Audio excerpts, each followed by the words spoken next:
tudo bem com você? Dias atrás, alguém comentou num dos vídeos em meu canal aqui no YouTube, fez uma pergunta, na verdade: pastor, por que você grava vídeos no carro?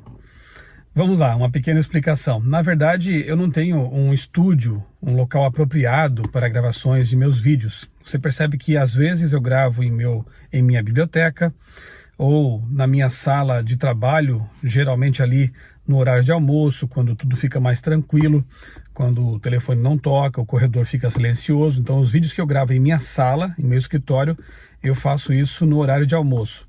Em casa, em minha biblioteca.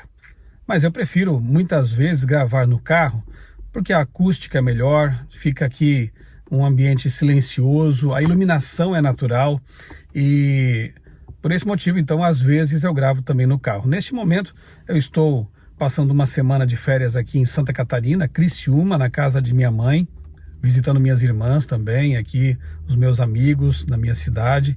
Já passamos também pela cidade ali da minha esposa, que é Palhoça, na Grande Florianópolis. E aqui, realmente, o carro passa a ser o meu estúdio. É o melhor ambiente em que eu posso gravar os meus vídeos. Então esse é o motivo. Na ausência de um ambiente mais profissional, eu escolho aí os ambientes que me possibilitam gravar os vídeos e entendo que o conteúdo sempre é o mais importante, né? Aproveito também para pedir que você se inscreva no meu canal, se ainda não fez isso, acione o sininho aí para receber as notificações de novos conteúdos e compartilhe os vídeos, caso entenda que esses conteúdos podem abençoar outras pessoas. Vamos então à recapitulação da lição. Neste vídeo eu vou fazer das duas lições, ok? Nós temos aqui a lição dos jovens, que neste trimestre está tratando do livro de Levítico. Está um conteúdo muito bom. Eu até tenho estimulado aí os amigos, né, as pessoas que seguem meu canal, a que estudem as duas lições. A de adultos trata do livro de Efésios. Se você estudar as duas, estará conhecendo melhor dois livros da Bíblia, um do Antigo Testamento e um do Novo Testamento, Efésios e Levítico. Interessante que nesta semana as duas lições elas acabam tendo algumas semelhanças e por isso eu resolvi fazer um vídeo só e comentar aqui brevemente as duas lições. A lição dos jovens, a lição 5, né, tem como título Perdão. E ela trata justamente da essência do livro de Levítico, que você já sabe, fala dos sacrifícios, do Cordeiro de Deus que tira o pecado do mundo, do ritual do santuário que não tinha outro objetivo senão o de ensinar o plano da redenção às pessoas e permitir que elas, pela fé, pudessem ter seus pecados perdoados por Jesus, o Cordeiro vindouro, mas já simbolizado pelos animaizinhos lá que eram sacrificados no santuário. Então o livro de Levítico ele fala essencialmente de perdão, de reconciliação. E o que estudamos nesta semana na lição dos adultos, como veremos daqui a pouquinho, também fala de reconciliação com Deus e com os irmãos e fala também de perdão. Interessante, né, essa convergência aí. Então a lição 5 aqui dos jovens fala sobre acabando com a escravidão. O perdão jamais será fácil, mas quando perdoamos, expressamos um dos mais belos atributos do próprio Deus. Não é de surpreender que o perdão seja um valor destacado em Levítico. Aí temos aqui as lições de segunda, terça, caminho para o perdão, foi-se para sempre, perdoados para perdoar. Observamos vislumbres de Jesus em todos os lugares, assim como os sacrifícios deveriam ser sem defeito. Ele é nosso perfeito e imaculado Salvador. Depois aqui na parte de terça-feira, estou lendo alguns trechos apenas, né, que a lição destaca aqui. Não dá para a gente comentar tudo, né? Os israelitas tinham acesso a essa profundidade do perdão somente pela fé na vinda do Salvador. Claro, que aqueles sacrifícios de animais eram apenas uma figura e sombra, como diz Paulo, né? Um símbolo do Messias que viria, do verdadeiro Cordeiro de Deus. Quando você se apresenta diante do Senhor, precisa confessar o pecado específico pelo qual deseja receber perdão. A confissão dos pecados, tanto quanto possível, deve ser realmente específica, né? Não é Senhor, perdoa os meus pecados. Senhor, perdoa porque eu menti ontem. Senhor, perdoa porque hoje eu tive um pensamento ruim a respeito daquela pessoa. Senhor, perdoa porque...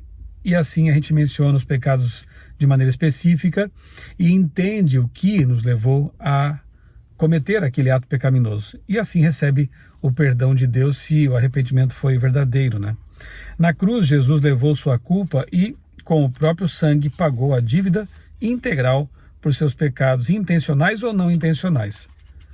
E quinta-feira, Deus exemplifica o perdão e o valoriza em seu povo. Embora o perdão não seja fácil, Deus espera que seu povo o imite. Perdoe os outros porque ele nos perdoa. De fato, em Lucas 17, 3 e 4, ele ordena exatamente isso. E a oração do Pai Nosso, na verdade, diz isso, né? Perdoa-nos as nossas dívidas, ou as nossas ofensas, ou os nossos pecados, assim como nós perdoamos os nossos devedores. Então, a mesma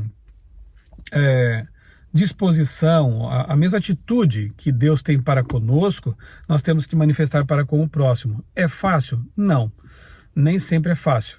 Mas se nós mantivermos comunhão com Deus e o Espírito do Senhor tomar conta de nós, nós vamos realizar o querer e o efetuar, como diz o apóstolo Paulo também, segundo a vontade de Deus. Então essa atitude perdoadora de Deus vai fazer parte da nossa vida e nós poderemos perdoar também o nosso semelhante quando ele pecar contra nós. Ah, mas se ele não quiser me perdoar ou aceitar o meu perdão, faça a sua parte. Libere o perdão, como se diz, né? Perdoe você. Diga para a pessoa que ela foi perdoada por você. Aí o restante é com ela, né? Aliás, tem um texto bíblico que diz assim, que se nós fizermos o bem àqueles que nos fazem o mal, nós vamos amontoar brasas vivas na cabeça deles, né? Sobre a cabeça deles. Tem pessoas que acham que isso é uma vingança. Eu quero mesmo que ele fique com os pensamentos ali fervendo, que ele sinta o peso, porque quando eu fizer o bem para ele, ele vai se sentir mal. Na verdade, o sentido disso não é que a pessoa se vingue fazendo o bem. É que essas brasas vivas possam queimar o preconceito, a raiva, as coisas que levaram a essa relação conflituosa. Então a intenção é que fazendo bem, essa brasa viva do Espírito Santo, do Evangelho, da sua atitude bondosa, possa realmente quebrar o espírito ruim, negativo, não perdoador da outra pessoa. É para o bem dela, não para se vingar dela, ok? Lição de adultos tem como título Expiação Horizontal, a Cruz e a Igreja. Interessante, porque a lição de novo nos faz lembrar, né, nos pensar que a cruz, já que ela tem aí duas hastes de madeira, né, ela então nos faz pensar na dupla dimensão do Evangelho, da cruz em si, né? Há uma dimensão vertical, ou seja, aquilo que nos conecta a Deus, nossa relação com Deus, mas a outra haste, né? Ela nos faz pensar na relação horizontal, aquela que temos para com o nosso semelhante. E ambas as relações são afetadas quando nós mantemos comunhão com Deus. A lição fala exatamente disso. E os versos principais aqui da lição, para memorizar, são Efésios 2, 13 e 14. Mas agora em Cristo Jesus, vocês que antes estavam longe, foram aproximados pelo sangue de Cristo, porque Ele é a nossa paz, de dois povos Ele fez um só. Se você estudou a lição e os textos para esta semana, você já percebeu que, infelizmente, havia realmente um abismo de preconceito, de intolerância entre judeus e os não-judeus, entre judeus e gentios, entre os da circuncisão e os da incircuncisão. Havia um muro de separação. Depois nós vamos ver aqui a questão do que significa a derrubada desse muro, né? Mas havia um muro de separação, infelizmente, de preconceito, de intolerância religiosa. E Jesus veio para quebrar esse muro, para derrubar esse muro, para pôr abaixo essa separação que havia tanto entre humanos e Deus por causa do pecado, quanto entre os seres humanos por causa dos preconceitos. Então, aquilo que Jesus fez na cruz realmente foi maravilhoso também nesse sentido. Domingo, aproximados em Cristo, o texto era Efésios 2, 1 a 3. Aqui nós vemos que, de novo, né, aquilo que a gente já viu na lição anterior, nós éramos, por natureza, filhos da ira. Então todos nós, não importa se você é brasileiro, chinês, judeu, árabe, todos nós somos nivelados pelo pecado. E pela cruz também. Todos nós nascemos com uma natureza pecaminosa, todos nós fomos filhos da ira, mas em Cristo essa natureza é subjugada. estavam sem Cristo, estranhos à aliança. Então, quando estávamos ali vivendo sem o conhecimento do Evangelho, ou rejeitando esse conhecimento, nós éramos estranhos à aliança, a essa conexão com Deus, a aliança de Deus com a humanidade. No entanto, Paulo apontou para algo radicalmente diferente. Agora, em Cristo Jesus, vocês que antes estavam longe, foram aproximados pelo sangue de Cristo. Olha que bonito. Nós que andávamos longe de Deus, que não vivíamos em aliança com Deus, fomos aproximados de Deus por meio do sangue de Cristo, daquilo que ele fez na cruz do Calvário. Em Cristo e por meio da sua cruz, os gentios foram aproximados de tudo o que estavam separados: Deus, esperança e seus irmãos judeus. Eis a boa nova, subentendida na carta de Paulo: a cruz pode curar a grande ruptura entre judeus e gentios. E todas as nossas rixas e divisões podem ser resolvidas ali. Essa boa nova nos convida a considerar as divisões que existem em nossa vida e na igreja, e a refletir sobre o poder da cruz para suplantá-las. De que condição Jesus o redimiu? É importante se lembrar sempre de onde você estava quando ele o encontrou e onde estaria agora se ele não o tivesse encontrado. Eu às vezes faço esse exercício, né? Fico pensando, onde eu estaria agora se eu não tivesse sido encontrado pela mensagem de salvação, pela mensagem da Bíblia? Eu não sei, sinceramente. Eu, no passado, pertencia a outra denominação religiosa, tive uma fase de ceticismo, talvez virasse um agnóstico, não sei. Eu só sei que é maravilhoso ter sido encontrado pelo Evangelho, ter sido transformado pelo Evangelho e hoje ter uma esperança. E hoje poder viver à luz da palavra de Deus, com paz no coração e com uma certeza de que em breve Jesus voltará. Como é bom ter essa esperança. Aqui em Criciúma é inevitável eu lembrar mais ainda, né, do meu pai, que faleceu faz quase 3 anos já, vitimado pela Covid.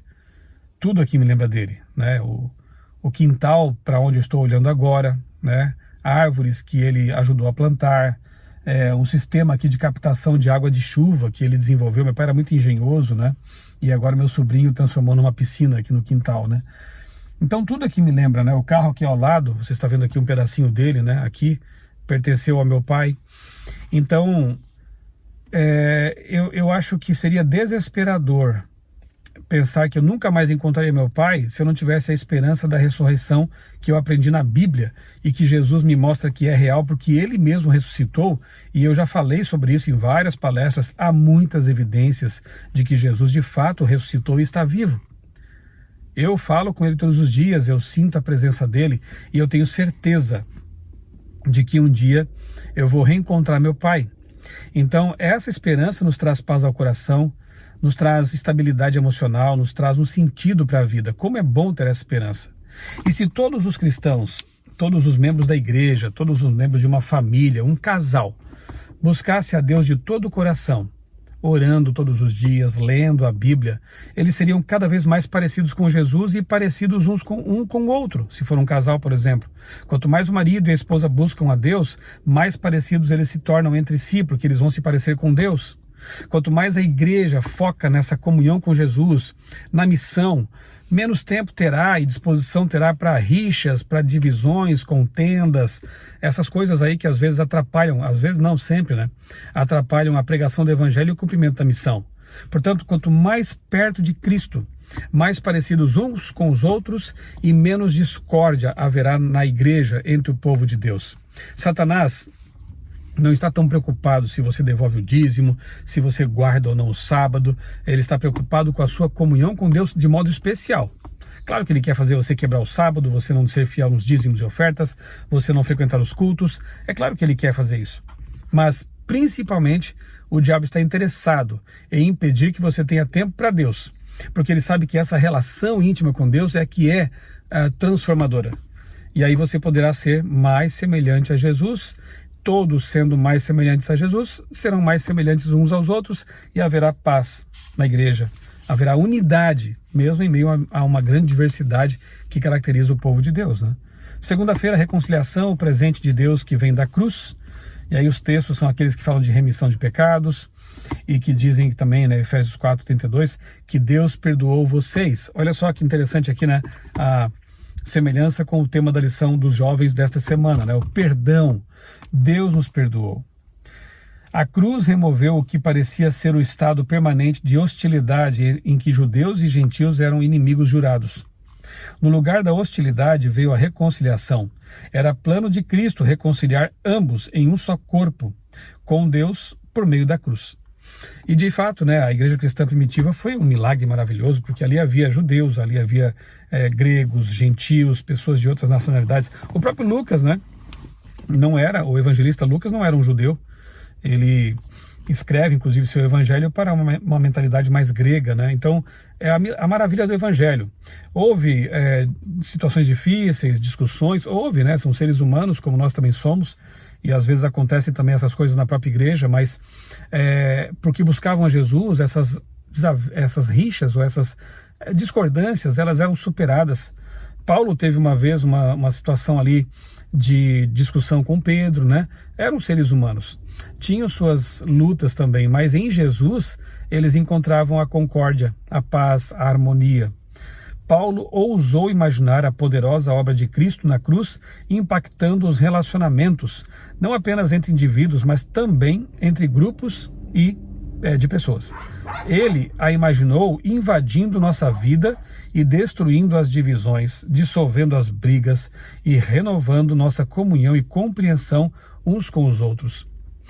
Meus irmãos, vamos pensar nessa semana realmente o que tem dividido nossas igrejas. Quem sabe uma situação aí na sua igreja local que esteja trazendo desconforto, algum tipo de discussão ou mesmo briga, né? Pense nisso e clamem a Deus para que o Espírito Santo de Deus ele promova a unidade. Unidos nós somos mais fortes e podemos avançar com a nossa missão de pregação do Evangelho para que Jesus volte logo. Quando os apóstolos puseram de lado todas as suas diferenças, né, e passaram a clamar pelo Espírito Santo, unidos ali após a cruz, aí o poder do céu veio e pôde usá-los de maneira maravilhosa. Então vamos aproveitar essa semana para refletir sobre isso, para orar sobre isso, para que Deus promova realmente a unidade na igreja e que as pequenas coisas, as picuinhas, fiquem para trás. Nosso tempo é tão curto, a realidade da volta de Jesus é tão real, né? Para ser aqui redundante, uma realidade real e próxima, que nós precisamos realmente deixar de lado aquilo que não convém, aquilo que é tão pequeno. Terça, derrubando a parede de separação. Aqui aquele clássico texto que muitas vezes é usado fora de contexto por amigos evangélicos e até católicos, né, para dizer que Jesus teria abolido a lei de Deus. Quando fala assim, Paulo, que ele aboliu a lei dos mandamentos na forma de ordenanças. Levando em conta o contexto que já estamos vendo aqui agora, e quando você lê aqui realmente Efésios capítulo 2, o que você entende agora desse muro de separação, desses mandamentos que consistiam em ordenanças, alimentos, datas festivas, né? E de que forma isso causava separação? O contexto é aquele mesmo, né? Os judeus muitas vezes se sentindo superiores, fazendo exigências aos gentios e os considerando inferiores, porque eles não praticavam todas essas coisas que um judeu ali clássico, né, praticava. Então, possivelmente, Paulo, ao mencionar aqui o muro, né, ele estivesse pensando na balaustrada ou no muro que rodeava o pátio de Israel no templo e que causava separação realmente, né? Um gentio, vamos pensar ali no eunuco etíope, lembra da história? Lá em Atos dos Apóstolos, quando o eunuco etíope vem a Israel em busca do Deus de Israel, o Deus verdadeiro, ele infelizmente encontra o muro e está voltando para casa triste, porque não teve o encontro com Deus que ele queria ter tido, um conhecimento mais aprofundado do Deus que ele já conhecia, porque ele tinha um rolo das Escrituras em sua carruagem. Isso é interessante, né? Mas ele encontra um muro de separação. Só que Deus não leva em consideração isso e envia Filipe, um dos discípulos, para pregar ao eunuco. Deus não deixa ninguém abandonado. Mesmo que seres humanos fechem as portas, Deus não fecha. Deus vai ao encontro dessas pessoas que querem conhecê-lo. Mas que as igrejas estejam abertas, que nós estejamos abertos, que o nosso coração esteja aberto para receber as pessoas e compartilhar com ela a nossa fé, nossa esperança. Então esse muro que Paulo menciona não é a lei de Deus. A lei de Deus, o próprio Paulo, ele cita mandamentos em suas cartas, até em Efésios mesmo, por exemplo. Lá em Efésios 6, 2 e 3, ele cita o 5º mandamento. Lá em Efésios 5, ele menciona o 7º mandamento, também o 8º mandamento. Ele menciona o 9º mandamento também, ali em Efésios 4, 25, e o 10º em Efésios 5, 5. O próprio Paulo, em Romanos, diz que a lei de Deus é santa, justa e boa, e que pela fé nós podemos obedecer à lei de Deus. Como assim? Paulo estaria então confuso ao dizer em alguns momentos que a lei é santa, justa e boa, citar mandamentos da lei de Deus e aqui dizer que ela foi abolida, que esse muro era exatamente a lei de Deus?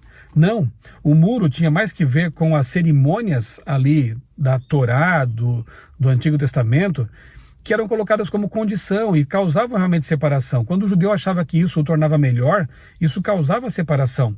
Quando alguém, ainda bem que eu não conheço ninguém que faça isso, né? Embora nos acusem muito disso.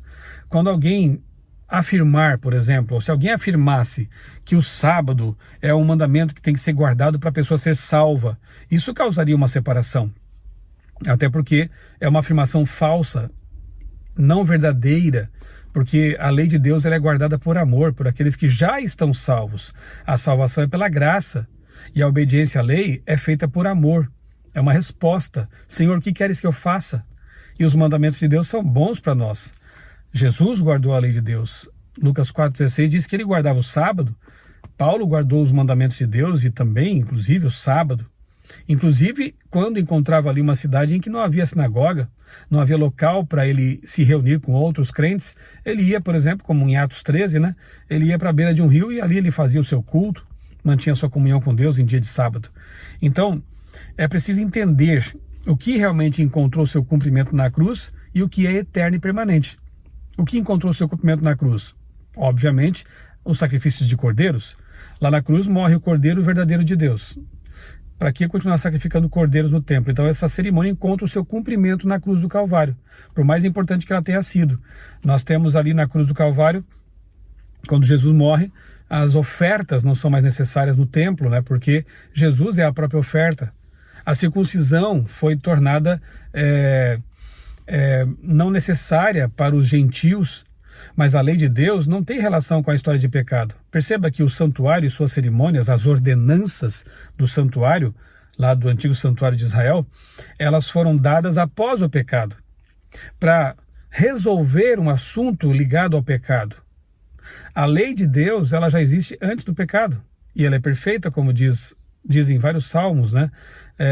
Lá no Éden, já há menção do sábado, antes do pecado. Gênesis 2, de 1 a 3, Deus descansou, abençoou e santificou o sábado. José, no Egito, já sabia que adultério é pecado antes das tábuas da lei serem dadas ao povo judeu, e por aí vai. A lei de Deus é eterna. Dela depende a estabilidade moral do universo, tanto quanto o universo depende das leis da física para existir e continuar estável. E a lei de Deus ela vai atravessar o tempo e continuar existindo.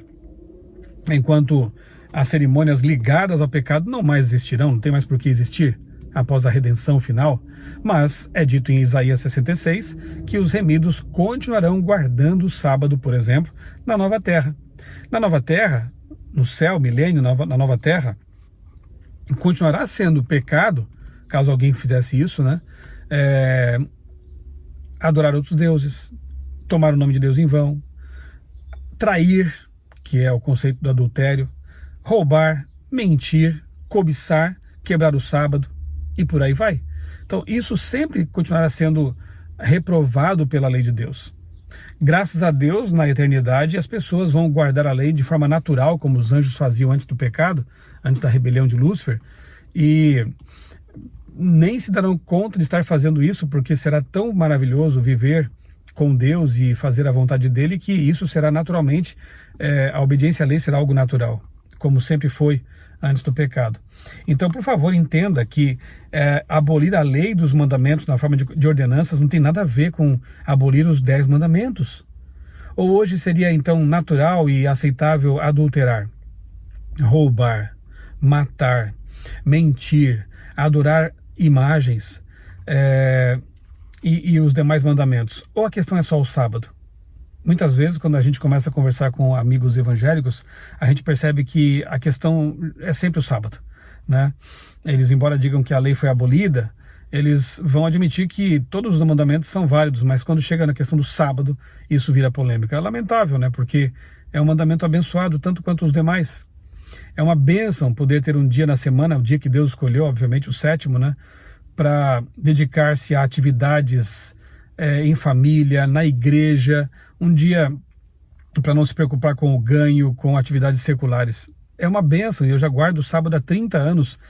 Como é maravilhoso ter esse dia para guardá-lo direitinho como Deus pediu. É uma bênção. Não é o dia de não fazer nada, como alguns muitas vezes dizem, né, com respeito aos que guardam o sábado. É o dia em que você pode passar tempo com Deus de modo maravilhosamente intenso, como dia de semana é bem complicado de fazer, né? A gente mantém comunhão com Deus todos os dias, obviamente, mas no sábado a coisa é especial. É um dia dedicado ao Senhor e é o memorial da criação. Nós somos relembrados semanalmente de que Deus é o nosso Criador, por isso que é o mandamento criacionista por excelência. Se você é um criacionista bíblico, deve considerar seriamente guardar o sábado, porque ele é um lembrete semanal de que você é uma criatura de Deus, né? Que você foi criado por Deus e a vida foi criada neste planeta em 6 dias literais de 24 horas. Tendo então Deus, Adão e Eva descansado no primeiro sábado da criação aqui neste planeta. Ele falou do uso, Paulo, né, inadequado da lei, ou indevido da lei, mas o honrou e assumiu a sua continuidade. Paulo guardou o sábado, guardou a lei de Deus. Assim, usar esses versos para insinuar que os 10 mandamentos teriam sido abolidos, em especial à luz de todos os outros versos da Bíblia sobre a perpetuidade da lei divina, é claramente uma interpretação errônea da intenção do apóstolo. O próprio Jesus disse: eu não vim para abolir a lei, eu vim para cumpri-la. Ele diz isso lá em Mateus capítulo 5. Como Paulo então poderia pregar que a lei foi abolida indo contra as palavras do próprio Cristo, não é verdade? Então esse texto realmente não tem que ver com a abolição da lei de Deus, dos mandamentos de Deus. Em vez disso, qualquer uso da lei para causar discórdia entre judeus e gentios, e especialmente excluir gentios da parceria plena entre o povo de Deus e do acesso à adoração, seria anátema a Paulo, e um uso indevido da intenção divina para a lei. Então, usar a lei de Deus como um muro de separação, isso realmente foi um pecado grave, e foi isso que Paulo tentou resolver, né? E Jesus resolveu com a sua morte. Então, usar a lei, usar a palavra, usar a tradição, usar qualquer coisa que tem que ver com a nossa religião para criar um muro de separação, isso Deus reprova. Isso não é aceito por Deus. E os judeus, infelizmente, estavam usando essa lei que consistia em ordenanças como um muro de separação. E isso não era aceitável para Deus. Quarta-feira, Jesus, pregador da paz. Então, quando você aceita Jesus como seu Salvador, quando você entende essa missão agregadora, unificadora de Jesus, como diz aqui o texto de Efésios 2, 17 e 18, né? Cristo evangelizou paz a vocês que estavam longe e também aos que estavam perto. Então, tanto os judeus que conheciam a Torá, a Bíblia, não tinham paz, quanto os gentios que estavam longe também não tinham paz, mas em Cristo nós encontramos a paz verdadeira. Ambos temos acesso ao Pai em um só Espírito. E aqui eu faço uma pequena digressão para comentar o seguinte: o diabo sabe aquilo que é essencial. Já disse que ele vai atacar a sua comunhão com Deus. Outro ponto que eu vejo o diabo atacando é a questão do Espírito Santo. Como tem grupos dissidentes surgindo por aí e que pregam geralmente esse ponto aqui. Muitos são anti-vacina, são anti-isso, anti-aquilo, tem outras concepções em relação a outros assuntos, enfim. Mas um ponto mais ou menos comum entre eles é a negação do Espírito Santo. Eles negam que o Espírito Santo seja uma pessoa real, negam que ele seja divino, que seja Deus. Ali temos a Trindade sagrada, né? Pai, Filho e Espírito Santo. A própria fórmula batismal diz: vão pelo mundo, batizem em nome do Pai, do Filho e do Espírito Santo. Mateus 28, 19. Esse texto é tão claro, tão contundente, que só resta aos dissidentes antitrinitarianos dizer que esse texto não é autêntico. é a última trincheira dos que negam doutrinas bíblicas, né? Chegaram ao ponto de dizer que esse texto, que é tão claro, não existe na Bíblia original. Ele foi acrescentado depois. Eu tenho aqui no meu canal um vídeo em que eu analiso especificamente Mateus 28:19. Se você tem necessidade de conhecer mais esse assunto ou mandar para alguém esse conteúdo, vá no buscador do meu canal aí e coloque Mateus 28:19. É real ou falso ou autêntico? É importante conhecer esse assunto. Só para resumir, Ellen White, que nós cremos ter sido uma profetisa real, verdadeira, não canônica, né, de Deus, ela diz o seguinte, né, que essas palavras saíram dos lábios de Cristo. Ide por todo mundo, batizai em nome do Pai, do Filho e do Espírito Santo. Não só é um texto autêntico, constante nos manuscritos antigos, como foi dito pelo próprio Cristo, pelos lábios de Cristo. Então negar esse texto é algo diabólico, é algo baixo, porque é tentar tirar uma evidência entre tantas outras claríssima de que há uma divindade triuna e de que o Espírito Santo é tão Deus e pessoal quanto o Filho e o Pai. Então, já que nós entendemos aqui que o acesso ao Pai e a paz vem pela presença do Espírito Santo, o diabo, ele quer que as pessoas se afastem do Espírito Santo, quer que as pessoas não creiam no Espírito Santo, o neguem, e assim elas se privam da atuação do outro Consolador que Jesus deixou aqui neste mundo. O Espírito Santo não é Jesus, é o outro. Se é outro, não pode ser o mesmo. Jesus, ele sai de cena, né, em certo sentido, ele passa a atuar no santuário celestial, ele ascende ao céu e deixa aqui o outro Consolador, Paráclitos. Ele era o Consolador prévio, portanto, porque se ele deixa outro, né? E ele, como uma pessoa, como um ser que nos ama e divino como é, ele é Deus eterno, nunca teve um início, ele é o Pai da eternidade, de eternidade a eternidade, tu és Deus. Esse texto se aplica a Jesus, como Ellen White bem explica. Ele deixa outro em seu lugar. Esse outro não pode ser uma pedra, não pode ser um anjo, não pode ser uma folha de árvore, estou vendo várias aqui, não pode ser uma força impessoal. Esse outro que é como Jesus tem que ser uma pessoa divina, tem que ser Deus. É aquele que vem para ser o Paráclito, no lugar do outro Paráclito que assume uma função diferente agora, na ascensão, né? Então é preciso entender esse assunto, para evitar de entrar numa heresia, num barco furado, de negar o que nós mais precisamos, que é o Espírito Santo habitando em nosso coração, no trono do nosso coração, na nossa mente, sendo o nosso advogado, aquele que está ao lado para defender, que é o sentido da palavra Paráclito. O Espírito Santo, ele nos dá a paz de Jesus no coração. Aqueles textos tão lindos, né? Que eu vos deixo a paz, a minha paz vos dou, não dou como o mundo dá. A paz do mundo é só ausência de guerras. A paz do mundo, ela é frágil, ela é tênue, fácil de ser quebrada, mas a paz de Cristo ninguém tira. Se você tem a paz de Jesus no seu coração, pode cair o mundo, como diz aquela música, né? Pode desabar o mundo ao seu redor, você vai ficar em paz. Pode vir uma doença terrível, você fica em paz. Pode vir até a morte, você vai morrer em paz. Porque a paz de Jesus, que é real, ninguém pode tirar. E se ela habita em seu coração, maravilha. Como Paulo imaginava os crentes compartilhando a mensagem de paz de Jesus? Eles unidos, né, pelo vínculo da paz, no Espírito de novo, a importância do Espírito Santo para promover a união. Eu vejo que esses grupos que negam o Espírito Santo vão se esfacelando e as pessoas acabam numa miséria tão triste. Muitos perdem a fé, outros, graças a Deus, reconhecem que estavam em erro e voltam para a igreja. E aí um grupo dissidente acaba gerando uma outra dissidência porque eles se desentendem. As pessoas não aprendem com a nossa história. Todos os naufrágios na fé deram em fracassos. Kellogg, Ken Wright, Ballinger e outros por aí que foram saindo da igreja, foram pregando contra a igreja e foram ficando pelo caminho. Grupos dissidentes vão ficando pelo caminho, não prosperam, não têm a bênção de Deus. Então, sem essa unidade no vínculo da paz que é promovido pelo Espírito, a tendência é esfacelar, é dividir, é cada um com a sua opinião. Aí também fala, né, que Efésios 5, né, falando da armadura do cristão, né? Pés calçados com a preparação do evangelho da paz. O fundamento, o calçado, a bota, né, que vai nos proteger os pés, é a preparação do evangelho da paz. O evangelho é o fundamento da nossa vida cristã e ele promove a paz. Deixo com vocês a minha paz lhes dou. É o Shalom de Deus. E o Shalom de Deus é muito mais do que apenas ter paz, é paz em todos os sentidos, é harmonia na vida, é algo muito mais profundo. E é essa paz que Jesus oferece.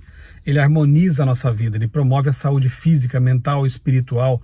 É maravilhoso ter Jesus na nossa vida, em nossa mente, em nosso coração. É libertador, nos ajuda a ter uma vida de harmonia ou a vida abundante que ele prometeu.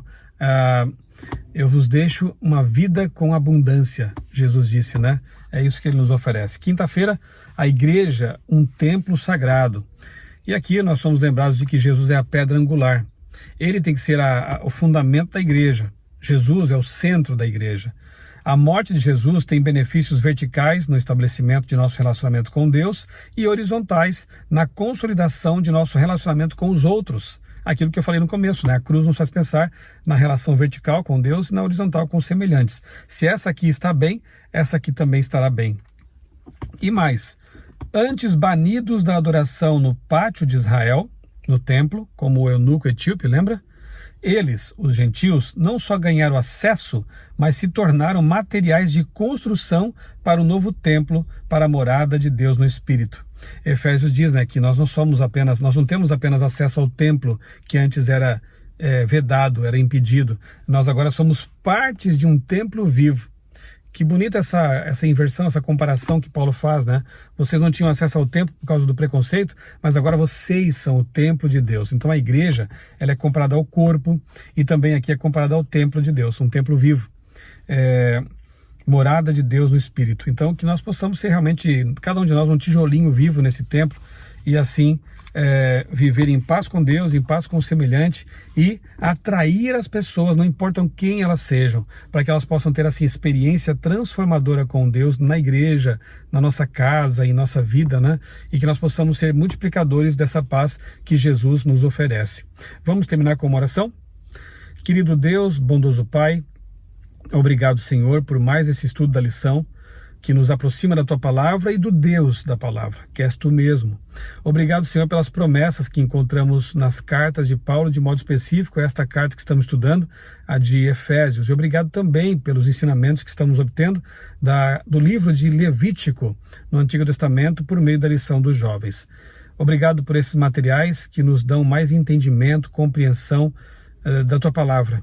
Abençoa, Pai, cada um dos que estão me assistindo neste momento, e que nós possamos viver com a Tua paz no coração, sendo promotores da unidade na Tua igreja e atraindo pessoas para que também recebam a bênção que nós temos recebido.